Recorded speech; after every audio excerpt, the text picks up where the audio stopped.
In this unit, we're discussing the Spanish-American War. You don't hear about the Spanish-American War too often. We usually hear a lot about World War I, World War II, but the Spanish-American War shouldn't be overlooked because really it's the first war in which the United States was seen as a world power. There were three main causes of the Spanish-American War. In number one, the Cubans rebel against Spain, and the United States supports Cuba. Cuba is very close to the American coast, very close to the coast of Florida. So the U.S. found a very good reason to support Cuba because of the proximity of the two countries. Also, yellow journalism, which we are going to discuss in great deal here, but it creates a negative view of Spain. And the USS Maine mysteriously explodes. Mysteriously is in quotes here for a reason, and we'll talk about that as we continue discussing these notes. So in the war events, just kind of a, 1, 2, 3, 4 chronological kind of listing thing. We are going to go over these specifically, though. Navy Commander George Dewey defeats the Spanish fleet at Manila Bay. Filipino nationalists defeat the Spanish army. The U.S. wins Cuba from Spain. Did you hear that? The U.S. wins Cuba from Spain in 1898, and then the U.S. occupies Puerto Rico. The effects are that the U.S. acquires the Philippines from this war. Spain gives up Cuba, Puerto Rico, and Guam. And the U.S. empire starts to expand. The debate in all of this is whether or not the U.S. should expand. Should that be an American goal? It's called imperialism, when you start to extend your country's power and influence, either through diplomacy or military force. There were some people who said, why yes, almost like a continuation of Manifest Destiny, we have the right and the responsibility to expand, while others said, don't think so. Think that we should concentrate on business at home and business at hand. So just to talk about Cuba a little bit, kind of where we are at the start of the Spanish-American War, the Cubans had been under Spanish rule since Columbus's landing in 1492. The people of Cuba wanted their independence. So in 1868 they staged a revolt that took 10 years to put down, honestly. So it was a solid fight on the point of the Cuban rebels. In 1895, a new revolt broke out. Spain is not happy, and they decide to punish the country with reconcentration. So, punishing the country with reconcentration is kind of debatable, I guess. So I want to explain that just a little bit. So you know what a concentration camp is, probably just because you've heard it when you've discussed World War II in previous history classes. But reconcentration is a little different. So these Cuban rebels were fighting guerrilla warfare. So they were out in the countrysides fighting and fighting to move inward to attack. So the Cuban rebels, the people who were revolting, were largely outside of the city. So Spain decides to move everyone who's not a Cuban rebel into these camps inside the city. The idea that they tried to share was, we're doing this to protect you from the Cuban rebels. So they didn't sell it as though they were imprisoning the innocent people of Cuba. They were pulling those people in, thinking that maybe the rebels wouldn't attack if the largest amount of population was all centrally located in one place. So the problem is that, they pull these people from their homes. These homes where maybe they were self-sufficient, or maybe where they were working. And so when you're in a reconcentration camp, you can't maintain your farm because you're not on your farm anymore. So a lot of people died and starved in these reconcentration camps. Another purpose of the reconcentration camps was to be able to tell who was a guerrilla rebel and who was just a normal citizen. So The goal of moving people into these reconcentration camps was to keep them alive until the Spanish could win. Obviously, it did not work out that way. On the right, you see images that were published after Senator Proctor from the United States made a visit to Cuba. So now we have this information being published in the United States, which is starting to call for a humanitarian effort.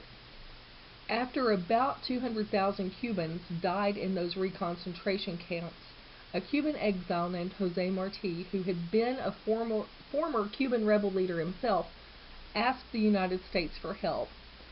He used this visit from Senator Proctor to back up his claims of hunger and starvation and diseases that were running rampant in those camps. Basically, a quarter of the population of Cuba died, and the economy completely fell apart. Many people in the United States kind of found sympathy for the Cubans.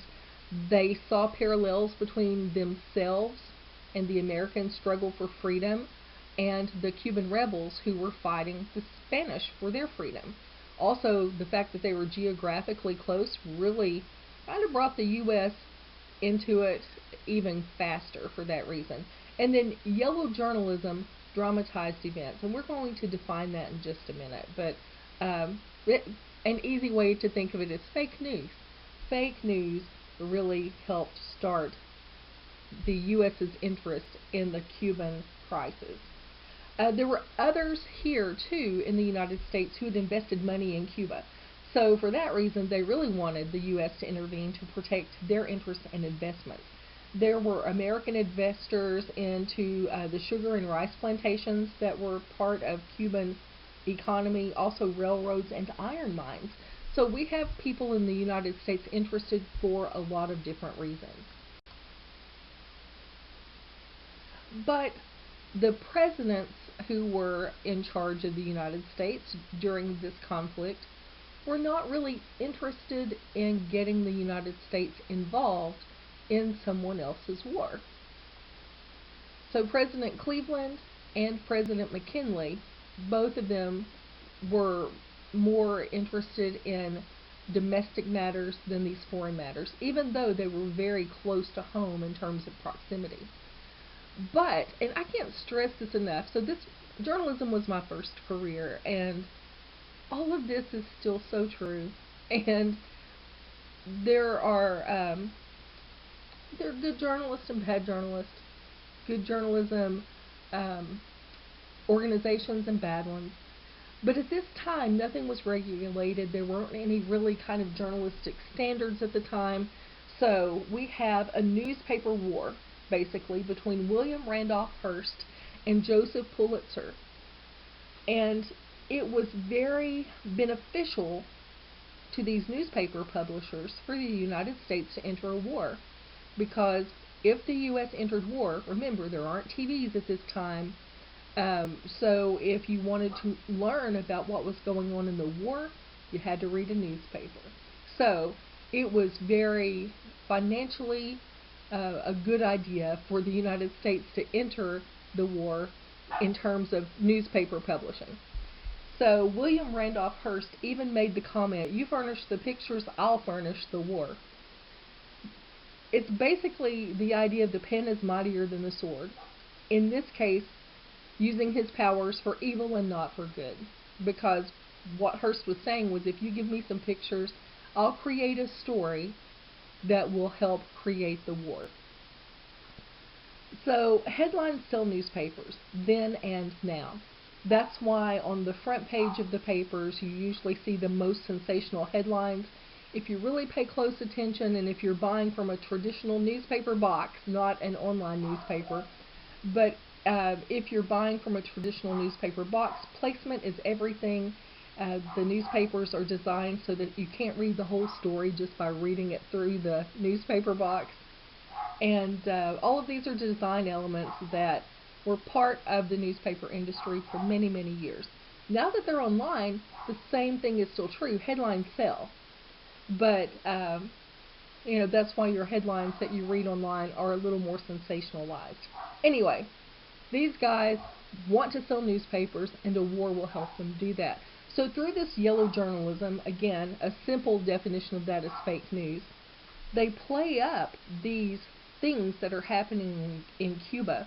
Obviously, those pictures that we saw before from Senator Proctor's visit were very devastating, and they are able to use those kinds of drawings and descriptions and those sorts of things in order to really sell the American people on the idea of these atrocities that are happening in Cuba.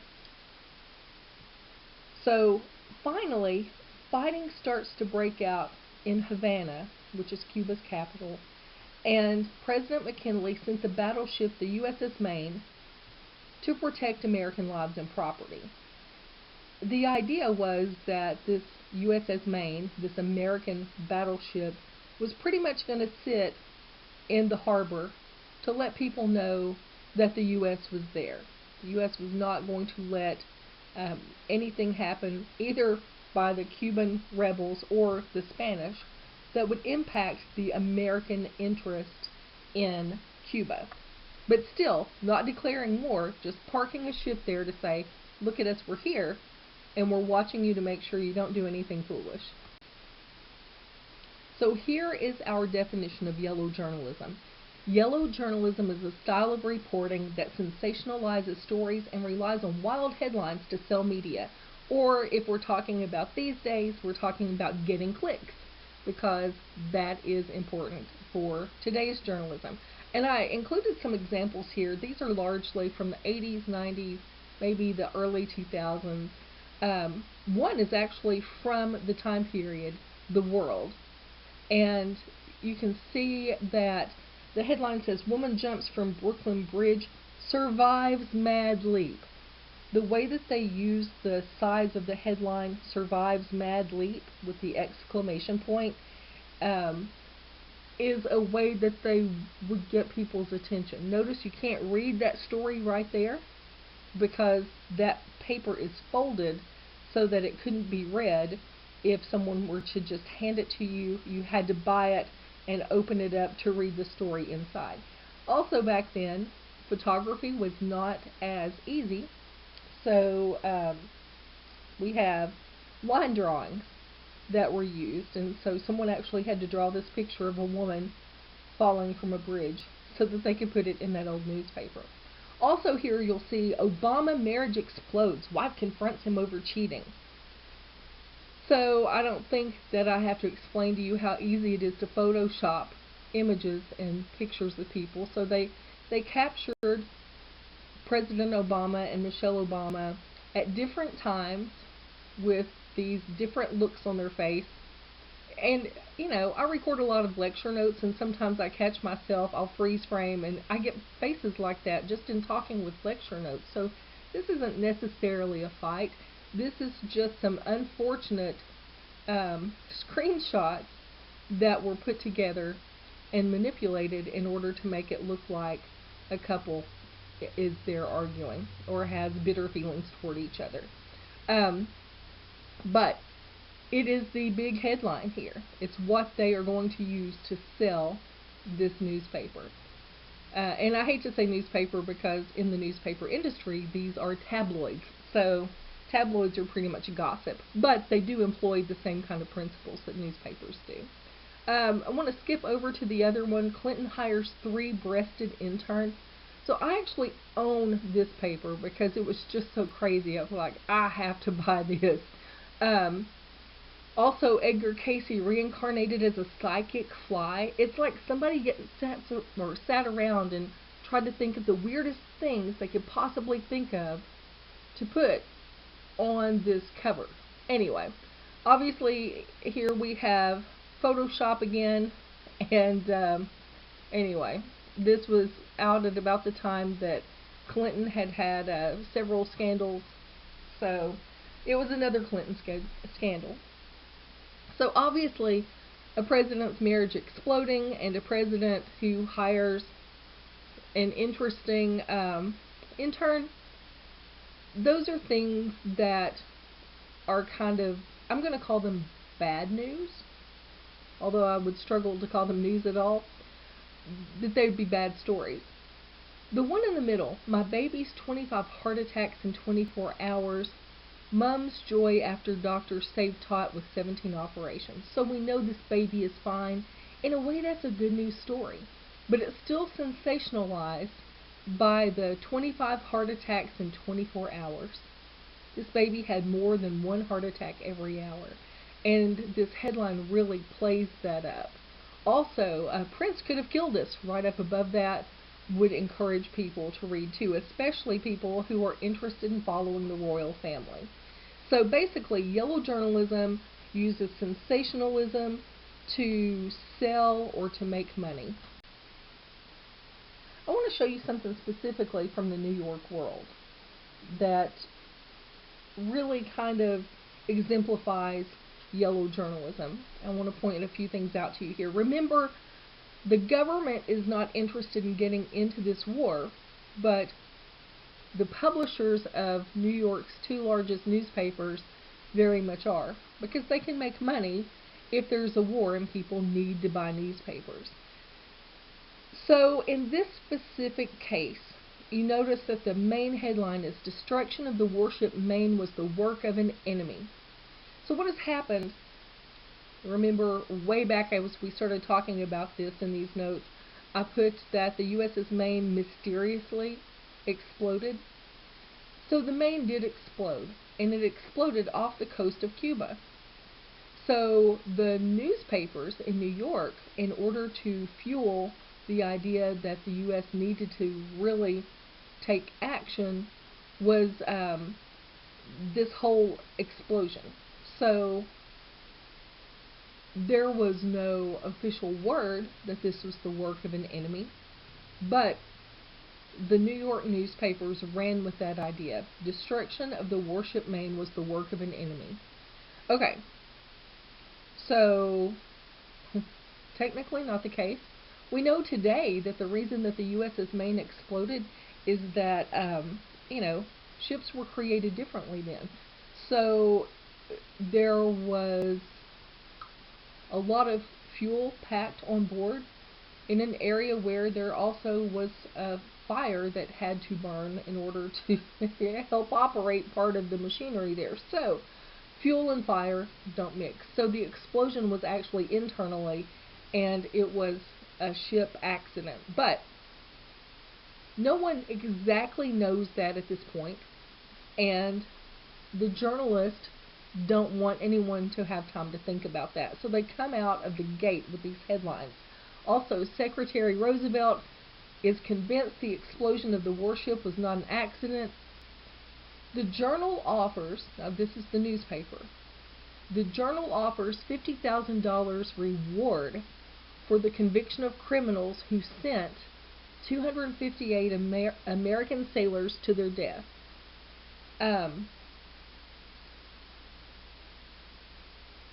Think about that. This newspaper is going to give $50,000 for information leading to the arrest of the people who caused this ship to explode. Can the New York Journal give a $50,000 reward? Probably not. The thing is, they knew they'd never have to give it because they knew the story was made up. So let that sink in for a minute. If you've ever heard people complain these days about today's news media, this was diabolical. Today we have issues, but this is horrible. So, the New York Journal offered this reward knowing that they'd never have to pay it, because they knew the story wasn't true and that no one had actually gone in to blow up the USS Maine. Here's another example of yellow journalism from this time period, also from the New York Journal. The headline says, "Crisis is at hand, Spanish treachery." Those are the two largest, phrases on that page. So if you read just that, you would get the message. Crisis is at hand, Spanish treachery. So, oh my gosh, the Spanish have done something horrible. If you read literally between the lines, crisis is at hand, cabinet in session, growing belief in Spanish treachery. So we don't know for sure that it's Spanish treachery, but more and more people are starting to think that. That's really all we know at this point. So we also see here that 200 and I can't read, maybe 53 were known to be lost at that particular time of publication. But the subheadline then says Maine destroyed by an outside naval or Maine destroyed by an outside attack, naval officers believe. It doesn't say naval officers say. Words are important. Words have meaning. If you leave this class with nothing other than that phrase, that words have meaning, I will be satisfied with that. The words you say, the words you write are very important. And nothing was truer at this particular point in history, because the difference between naval officers believe and naval officers say is one simple word called fact. So this paper was not publishing fact at this point. They were publishing beliefs.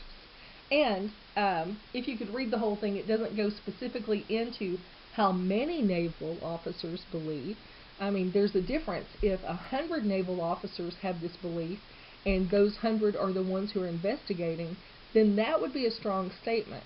But if 2 naval officers believe this because they're simply conspiracy theorists, then maybe not as important to share that information. So, anyway, you can see how these newspapers played on words in order to create fear among American people and to create this demand for war from the American people to the federal government. And it was all so newspapers could make money. What I haven't explained to you about yellow journalism is where it got its name. So you can see this cartoon here with these 2 guys dressed in these kind of simple yellow gowns. The term from yellow journalism actually came from a popular comic strip in the New York World called Hogan's Alley. And it featured a yellow-dressed character that they simply referred to as the Yellow Kid. And determined to compete with the New York World in every way, the New York World was owned by Pulitzer, the New York Journal owner, William Randolph Hearst, copied this sensational style. And so after the Maine explodes on February 15, 1898, and sinks and basically takes with it the crew that's on board, Americans blamed Spain, and the whole Remember the Maine becomes a slogan. It's a cry for revenge. Like Remember the Alamo, but Remember the Maine. So the big question in the news was exactly who sank the Maine. The U.S. government pointed the finger at Spain, and Spain pointed the finger back at the United States. There was some belief that some of the Cuban rebels sunk the Maine so that Americans would assume it was Spain. But if you're an American, who would you believe? Would you believe what the Spanish government tells you or what your local newspaper says? So generally speaking, it was very easy to pull the American public against Spain. I'll also put a couple of stars here on this editorial cartoon. Editorial cartoons are ways that newspapers express ideas or opinions. Sometimes they're just funny. Sometimes they're thought-provoking. They are very much these days not produced in-house. There's a subscription service that newspapers use in order to get their editorial cartoons, on the most part, especially for small to medium-sized newspapers like Malvern, Arkadelphia, Hot Springs, those size papers wouldn't have a cartoonist in-house. But want to point out to you here a couple of things in this cartoon. If you look closely, you see that on the guy's shirt, and he looks monstrous, he looks like a beast. On his shirt at the very bottom it says Spain. So this is the human personification of Spain in this editorial cartoon. Spain is a monster. And then if you look, he's resting his hand, which means he's kind of in control of it. He's resting his hand on a tombstone that says Maine's sailors murdered by Spain. Murdered. Not killed, not accidentally drowned, but murdered. Murdered is a serious crime. And so in this editorial cartoon, they're saying that Spain is a monster who has committed a serious, serious crime. Headlines also use font size and boldness or italics in order to deceive, like we mentioned before. Crisis at hand, Spanish treachery, loses that whole growing belief in part that makes you know that it's not a fact.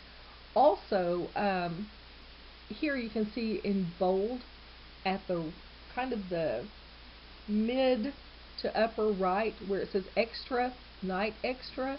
So this is a newspaper that was printed as an additional paper for the day. So there's so much news that they're having to print another one. Every time the newspapers were printed, I think it's also important for you to understand where the money comes from. So these newspapers were like a penny a pop, so you could go buy one for a penny. People aren't making a lot of money on the newspaper itself. What they're doing is they're paying, businesses pay to advertise in those newspapers. So every time that ad appears, the newspaper makes more money. So that's where the money aspect comes from in newspapers. But they use bold, they use text size, and also naturally wording in order to deceive. So it was President McKinley's goal actually to make peace with Spain, but with growing public support for this war that wasn't exactly a war yet, McKinley finally gives in and asks Congress to declare war on April 8, 1898. But you would think that if we are fighting this battle on behalf of Cuban rebels in Cuba, that our first battle would be in Cuba, but it was not. It was actually in the Philippines, which was another Spanish colony. So Commodore Dewey of the United States had been in contact with a guy named Emilio Aguinaldo, who was this Filipino in exile. Aguinaldo made a deal with Spain in 1897 and was exiled in Hong Kong, where he was still buying weapons to resume the fight for independence from Spain. When the U.S. declared war on Spain, actually the vote and everything was taken, and by the time we were able to declare war on Spain, it was April 25th, 1898. Teddy Roosevelt was the Secretary of the Navy, and he told Commodore Dewey to attack Spain in the Philippines. So the idea is attack the country where they're not expecting the attack. The strike was successful by noon on May 1st, and the Spanish fleet at Manila Bay was destroyed by the American troops. The good thing for the United States is that this opened a door for U.S. and Asian trade. By having that availability at Manila Bay, the U.S. could establish a trade route with the Asian countries. Aguinaldo returned to power and declared independence from Spain the next month, on June 12th in 1898. At that point, Dewey is told to distance himself from Aguinaldo and then to now focus on Cuba. So the U.S. forces land in Cuba on June 23rd, and Spain surrenders on July 16th. So a very short wartime for the Spanish-American War. Now, if you think back to old wars, like if you think back to medieval times, when one country beat another country, the winner took everything. But the United States didn't want to take over Spain's empire. After Dewey's victory in Manila, warships began arriving from Britain, France, Japan, and Germany, and they all had concessions with China that allowed them to create naval bases and commerce options there. So the fact that the U.S. opened the Philippines, this whole Manila Bay trade route, while the U.S. was fighting at Cuba, all of these other countries started arriving to set up their own naval bases there too. The United States was afraid that those imperial powers might exclude the U.S. from Asia-Pacific trade. So in the working out of the details of the surrender with Spain, the United States sent 12,000 troops to Manila to demonstrate their might. And Spain showed resistance to preserve dignity, and still, they didn't win, but they did preserve their dignity to show that they had fought. The United States actually takes possession of Manila and does not recognize the Philippine independence. So, we have Aguinaldo, who declares independence, that we helped to declare independence, and so now we're not recognizing that independence. Through the Treaty of Paris, which was signed in December that year, 1898, Cuba is independent from Spain. Spain cedes the Philippines, Guam, and Puerto Rico to the United States for $20 million. They didn't just give it to the U.S. The U.S. didn't just take it. They paid $20 million for it. Germany got to buy the Caroline Islands and the Marianas. The Philippine War of Independence from the U.S. then begins the next year in February. It lasts for 2 years. Aguinaldo was captured in 1901, and when he swore allegiance to the United States, he had his troops stand down. So the U.S. ended military rule on July 4th, 1901. There were some still small bouts of resistance that continued for a couple of years, but they were put down by the Philippine constabulary. So, they are putting down these little pockets of resistance as they might arise. When the war shifted to Cuba, the main fighting took place near the city of Santiago and the sea. Theodore Roosevelt, who is pictured here in the upper right, and I think it's interesting that I had someone from a previous class who said, I know him, he's the guy from Night at the Museum. I'm like, yeah, I guess he is. Hadn't thought of that, but yes, that was Theodore Roosevelt. Not to be confused with Franklin Roosevelt later on. So this is Teddy Roosevelt. He gave up his post as Secretary of the Navy to go fight this war in Cuba. He led a group called the Rough Riders. They were a unit that led the successful charge up San Juan Hill, which became one of the highlights of the war, and it kind of became one of the highlights of the war because when it was over, Roosevelt came home and wrote about it. So the fact that he was part of it and was able to write about it as a survivor made him more famous than he already was, and made the whole Rough Riders unit very famous and very popular too. Now, we've already gone over most of this. I do want to add, though, the last part of this slide, that the Foraker Act of 1900 is what gave Puerto Rico limited self-rule, and the people of Puerto Rico became U.S. citizens as part of the Foraker Act. Many of the islanders wanted their freedom, so the U.S. now recognizes citizens of Puerto Rico as United States citizens through this act. So some Americans were upset by this whole arrangement that resulted from the Spanish-American War.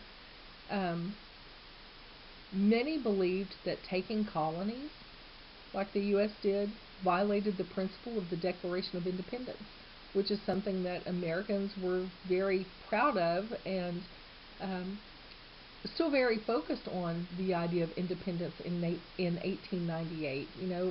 We're just a little over 100 years post-American Revolution. So the whole idea of revolution is still very strong in the United States. The idea of taking colonies and not having them have their independence was something that many citizens of the United States were not thrilled with.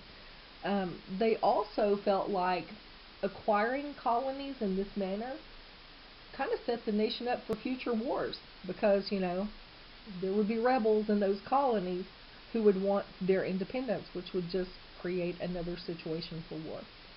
But those who were very much for imperialism, this idea of expansion, some of them looked at it politically, economically, because when you have new territories, you have new people to serve. So you have another market waiting for you.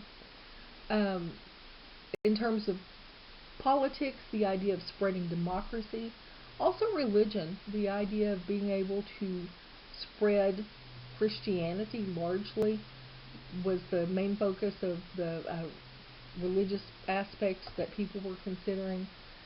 So those are some of the reasons that people wanted to practice imperialism, this idea of expanding, but many Americans disagreed with it for the reasons that we just talked about. So through the Spanish-American War, the United States becomes seen as a world power. They actually replaced Spain as a colonial power in the Caribbean. So remember, Cuba, now freed from Spanish rule, was independent really in name only. Our Congress forced the Cuban government to adopt the Platt Amendment, which limited Cuba's power and made it a U.S. protectorate. So pretty much made it a U.S. territory like Puerto Rico. A protectorate is an independent country whose policies are controlled by an outside power. When Cuba did become independent in 1902, that opened it up to make decisions on its own.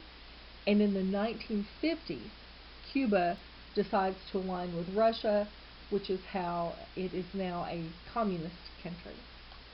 Also, I want to point out, too, before this time, before the 1950s, people from the United States traveled to Cuba quite often. It would be the equivalent of someone from Arkansas driving to the Florida Panhandle to go to the beach, like to Pensacola, or the Redneck Riviera, if you will. So the idea was that people could travel to and from Cuba, this island paradise, and there was a lot of that. But after the 1950s, after aligning with Russia, that wasn't as feasible anymore. And one last editorial cartoon for you as we wrap up these notes about the Spanish-American War. You have Uncle Sam saying, "You're free," and we have Cuba, this dove of peace over here. But we also have a noose around its neck that is being held by by Uncle Sam, and that noose is known as Platt. So the Platt Agreement. Anyway, thought that was an interesting way to end up our discussion of the Spanish-American War.